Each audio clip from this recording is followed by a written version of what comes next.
Hoi!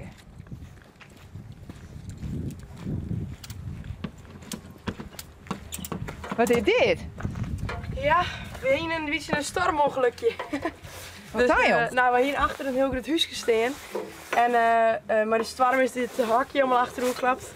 Dus alles wat erin stond, dat kon zeg maar no fut. Dat kan nou naar het zwart. Helaas. Oh jee, nee jong. Wanneer gebeurde dat? Snijn is dat gebeurd, maar die in de storm, maar die grote storm. Hallo! Hoi. Dat is mijn mem. Mooi Dennis. Ja, Storm mooi Dennis, Dennis. mooi storm Dennis. Of wie dit Chiara? Wie dit Chiara? Nee, dat wie Chiara. Wat Wie die de Chiara? oren. Ja. Ja, dat wie de oren. Wie je hem thuis?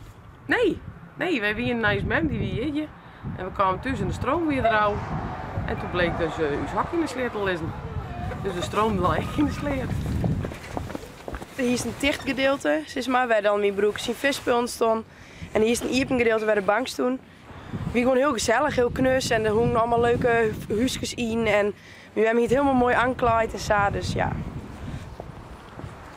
Nou ja, yes toch hè? Het dakje lag zelfs maar in de lengte, zei in de veer. Dus die hebben de krek eenmaal in per vriend uithellen. En nou ja, er lag allemaal water op, zodat we kunnen shenderen. Er lag allemaal water, dus ja, dat is wel heel zonde, want dan kunnen we er net zo vol mee bij. Ik zei, er had waarschijnlijk een dikke valwind is er in één keer in gekomen. En die had in één keer alles over de kap gegooid. Dus dat is wel ja, heel jammer. Ja, ik alweer in je thuis wist hier me nog niks van. Nee, en dan hier weet ik net merken. Want in het huis merkt het gewoon net. Ja, we hier merken dat de stroom eruit gaat. Maar nu wie het eerst even ziekje van wat is er?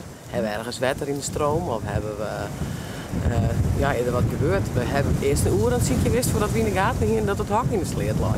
Oh, je bent in de hoes in toch? Ja, we hebben met de stroom er nou houden. Dus wij hoorden dat het ziekje wist. Is er ergens water in de stopcontacten kwam. En toen op een gegeven moment zaklanteerde een ziekje, want alles weer donker. En toen, nou, dan had het hak in de sleer. Nou, toen heb ik wel eventjes een raabut zijn.